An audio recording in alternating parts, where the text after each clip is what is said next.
Hello everybody and welcome back to the Panel by Panel Comics YouTube channel with me, your host Jay. Today is my buy or sell video where I give you 5 new issue 1/new jumping on points that I believe you should either buy or sell. Let's go ahead and get right into it.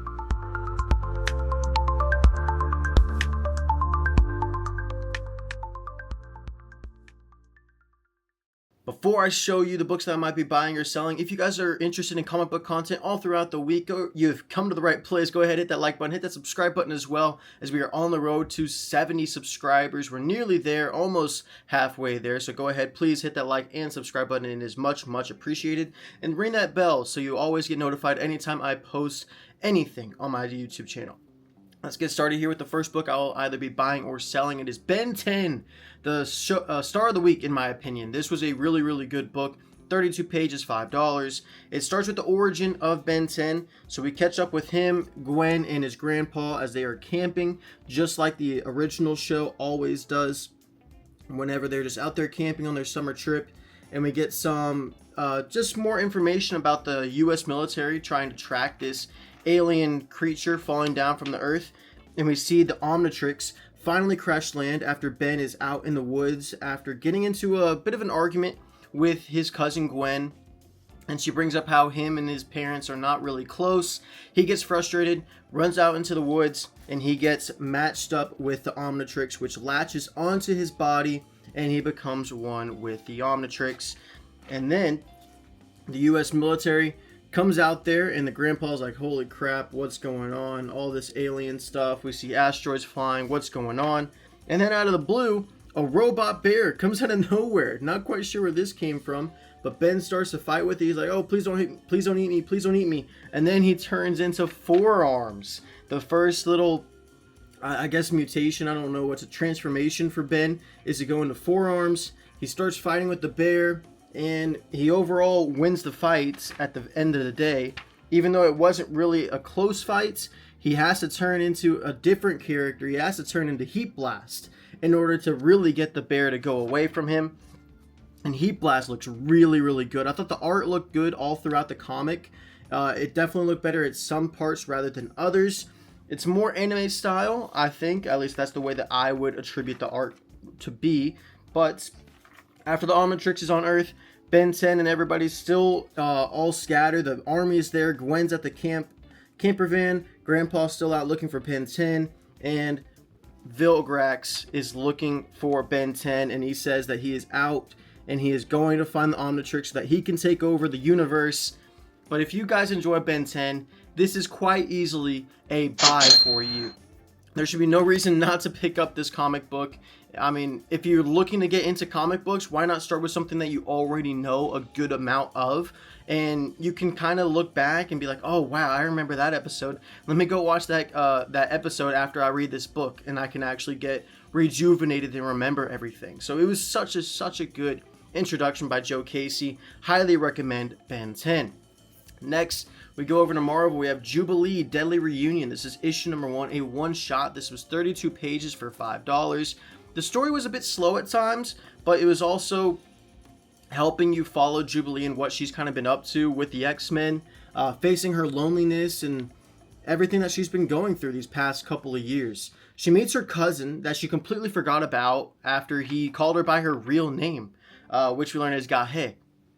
I hope I'm saying that right, but that's at least what it looks like. So she meets her cousin after he kind of confronts the X-Men, shoots his little pistol sonic blaster at them. We'll learn that that's actually his Mjolnir because he has these mutant abilities for sound waves, and he uses the gun to portray it through him. So it's kind of interesting. It's just like his Mjolnir. That's how I would call it. But they go out to China after the cousin says that he needs help looking for his aunt. His mom, her aunt, Hope. And Jubilee reluctantly agrees, and she's really just blindsided by how much China has changed since she was there last time. And we come to find out that he's known as Eason or Agent Decibel, the cousin. And the gun, like I said, that's his Mjolnir device. And Eason needs Jubilee to help him find her mom/aunt. They go on this big exploration looking for her, They go to China and find that AIM has taken her and is experimenting with the techno-organic virus. And that is what has consumed the Aunt Hope. So they go in, they start breaking everything down, and like, what's going on? This needs to stop. Jubilee actually ends up getting infected, but luckily fights it off and saves the day. It was a really good back and forth comic. I liked the action. I liked the little moments of heart with the cousin and Jubilee.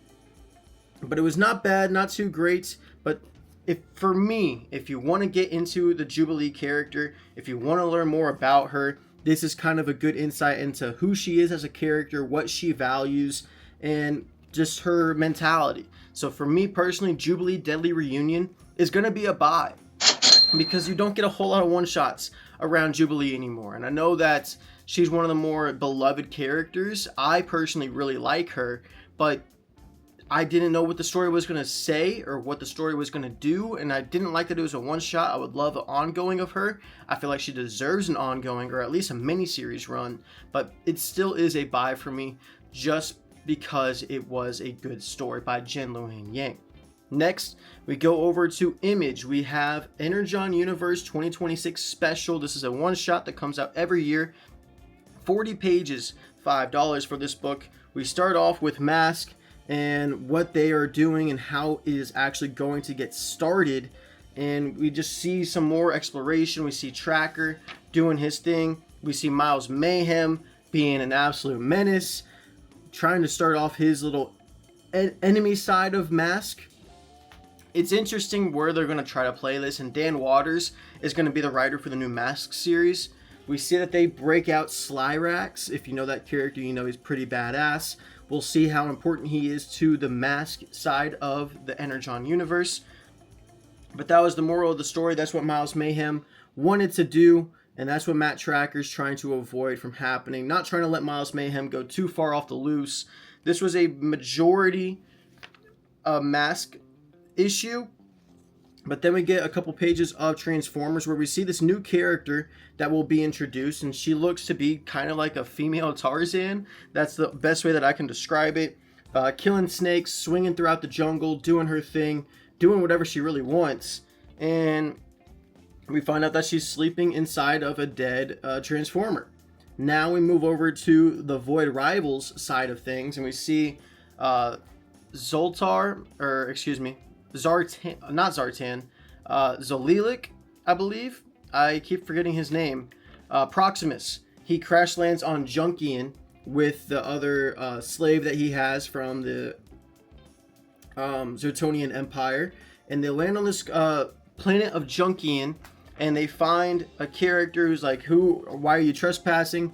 Come to find out, that's actually a pretty important character that I forgot to write down, and I can't remember his name. But anyways, we find out that they're going to the planet Earth to look for his sister, and they team up, and they might be on a revenge path to take down Cobra Law. Now we move on to the G.I. Joe side of things. We learn the history of Zartan, how he came to be in the Energon universe, and why he wants the Energon so bad. It's because the way that his ability works to change his appearances comes from Energon, and he needs a good source of that. And what better than the US military, who have some of the best and most exquisite Energon in the whole universe. And that's why he kidnapped Colonel Hawk, and that's why he's taken over G.I. Joe. But this was a really good, I guess, future look into what the Energon universe has planned. I always highly recommend it. It's easily going to be a buy for me because it is such a necessary book to read in the Energon universe. It lets you know what they're going for, kind of gives you an insight to where everything is going, and I highly recommend it. It's a buy for me. It's only $5. If you don't want to read it, you don't have to, but I still highly recommend it. Next, we go over to DC. We have JSA. This is issue 19. New jumping on point titled The Search for the Spectre. And it's as simple as that. They are on the search for the Spectre. As we see one of the characters getting taken over. They don't know what this magic source is entirely at the beginning, but she's feeling so much anger, so much rage, and it's all targeted at the JSA. And that's whenever they start to get this feeling like, oh, there's only one person this could be. It's the Spectre trying to take her over. And then we kind of go back and we see what's going on with the JLU. Detective Chimp is trying to find out what's going on, and he says, I think the Spectre is coming back. That gets everybody up in alerts, and then we get a look on the younger JSA and what they are kind of going on with, the relationship struggles that they are all going with as teenagers or young adults in this world. It was kind of cool getting to see what Hourglass and all of them were talking about, and Tigra, or I can't remember her name, but the female, I can't remember her name whatsoever. Let me actually check real quick, because she's a really important character, and I thought that she was really well written in this book. Wow, that's kind of Wildcat, Yolanda Montez. She was really good and really well written in this book. We see the return of Stargirl as well.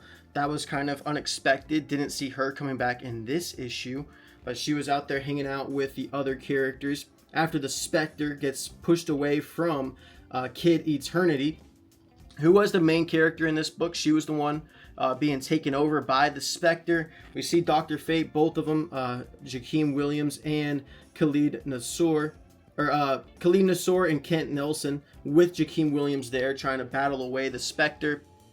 And overall, the search for the Spectre continues as his rage grows on in the universe. So this is a really cool book. I'm going to keep reading it for at least another issue, JSA 19. I am going to say it is a buy. I would recommend it to anybody interested in getting to know the JSA. I know absolutely jack squat about them, but I know who the Spectre is. I know how powerful of a character he is. That's why I got this book, and after reading it, I recommend others to buy it because it was really cool and really interesting.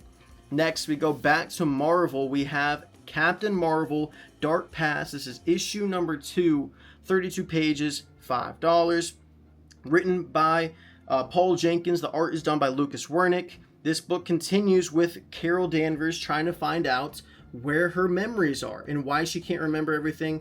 I mean, she knows why, but she wants to know what these memories are that she is seeing. And she keeps getting this memory of her at this diner with her parent, or with her dad, and they get into an argument. He goes away and she's very upset. So they go and find this abandoned storage unit where DNVR used to be. They were government, and then they worked against the government, and now they work for the government, and it's been back and forth and back and forth. She kind of gets this deja vu moment of being here way back in the past looking for this top secret information.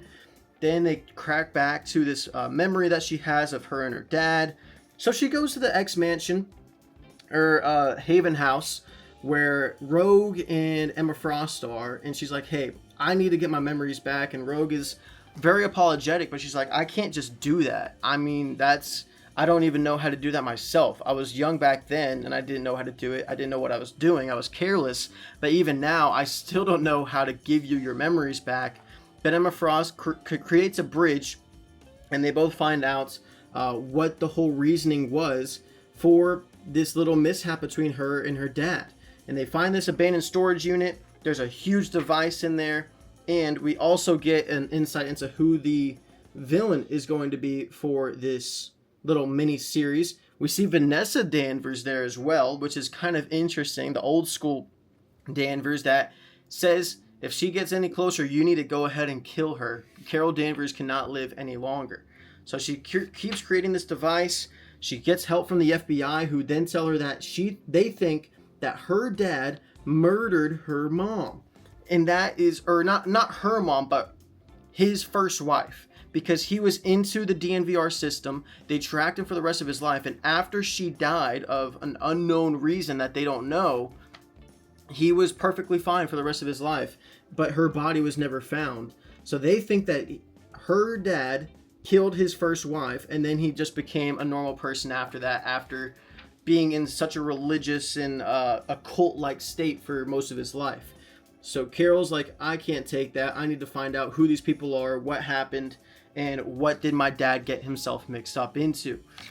So then we meet the villain. It's going to be, I believe his name is, oh my gosh, I can't remember his name anymore. Desecrator. Desecrator is his name. He comes up with it after the Wrecker and Pile Driver go to him being like, hey, this is what Carol Danvers is doing. We should probably do something now. So he gives a call to her, And she's like, who are you? And he's like, it doesn't matter, I will be seeing you. Crazy book.